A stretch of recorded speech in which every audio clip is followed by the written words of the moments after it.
Dear friends, welcome to my channel.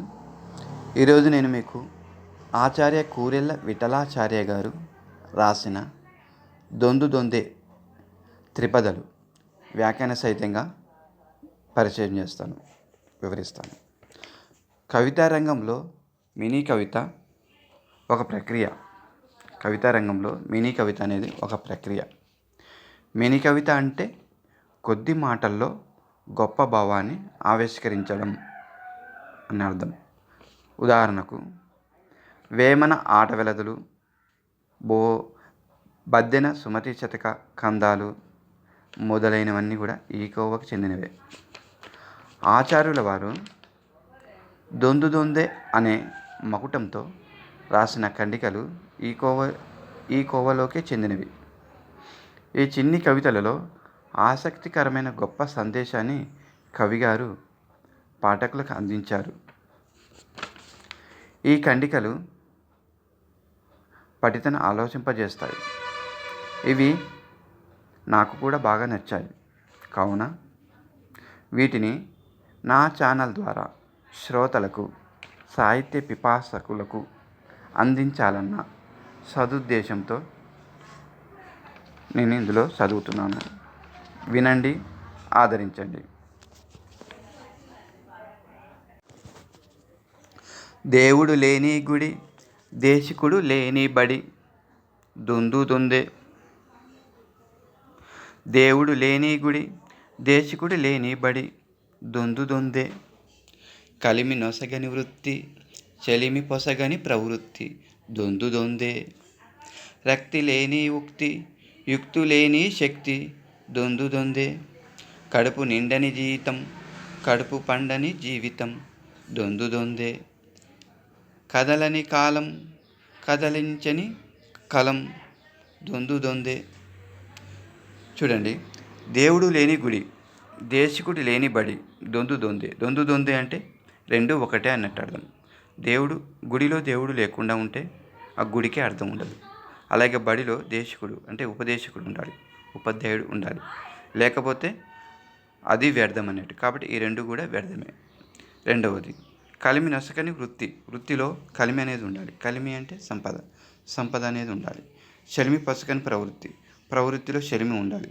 ఆ చెలిమి పసగకపోతే ఆ రెండు ఒకటే అనే అర్థము. రక్తి లేని ఉక్తి, రక్తి లేని ఉక్తి, యుక్తి లేని శక్తి, రెండు ఒకటే. రక్తి లేకపోతే యుక్తిలో రక్తి అనేది ఉండాలి, అలాగే శక్తిలో కూడా యుక్తి అనేది ఉండాలి. యుక్తి అంటే ఉపాయం, లేకపోతే వ్యర్థమైపోతుంది అని అర్థం. కడుపు నిండని జీతం కడుపు నింపకపోతే, సంసారానికి అది సరిపోకపోతే అప్పుడు ఆ జీతం వచ్చి ఏం ప్రయోజనం? కాబట్టి సరిపోని జీతం కన్నా కడుపు పండని జీవితంలో అంటే సంసారంలో కడుపు కూడా ఉండాలి, సంతానం కూడా ఉండాలి. అలా సంతానం లేని జీవితం వ్యర్థము. సో ఈ రెండు కూడా ఒకటే అని అర్థము. కదలని కాలం, కదిలించని కలం. కాలం కదలకపోతే వృధా, ఇది లేకపోతే వృధా. కదలని కాలం, కదిలించని కలం, ఈ రెండు ఒకటే. కాలం కదలాలి, స్తంభించిపోతే వ్యర్థము. అలాగే కదిలించని కలం కదలాలి. ఒక రచయితకు కలం అనేది రాయడం అనేది కంటిన్యూలో ఉండాలి, లేకపోతే అది వ్యర్థమని అర్థం.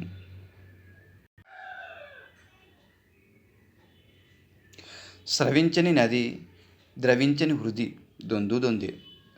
నది అనేది స్రవించాలి, ఎప్పుడు కూడా నది ప్రవహిస్తూ ఉండాలి, అప్పుడే ఆ నదికి అర్థము. అలాగే హృదయం ద్రవించాలి. హృదయం అనేది ఎప్పుడు కూడా కనికరం, జాలితో ఉండాలి. కఠినమైన హృదయం పనికిరాదు. అలాగే ఆ నది, ఈ హృదయం ఒకటే అని చెప్తున్నాడు. ఓర్పు లేని మనిషి, నేర్పు లేని మనిషి, దొందు దొందే. మనిషి అన్నప్పుడు ఓర్పు ఉండాలి. అలాగే మనీషికి నేర్పు ఉండాలి. ఆ నేర్పు ఉన్నవాడే గొప్ప గొప్ప మనిషిగా గుర్తింపబడతాడు. సిద్ధి కాని మంత్రం, శుద్ధి లేని యంత్రం, రెండు ఒకటే, దొందు దొందే. సిద్ధి కాని మంత్రం సిద్ధి ఉండాలి, యంత్రంకి శుద్ధి ఉండాలి. శుద్ధి లేకపోతే ఆ యంత్రం పని చేయదు అని అర్థం. కాసు పుట్టని ఊరు దొందు దొందే. కళ్ళలాడు నోరు.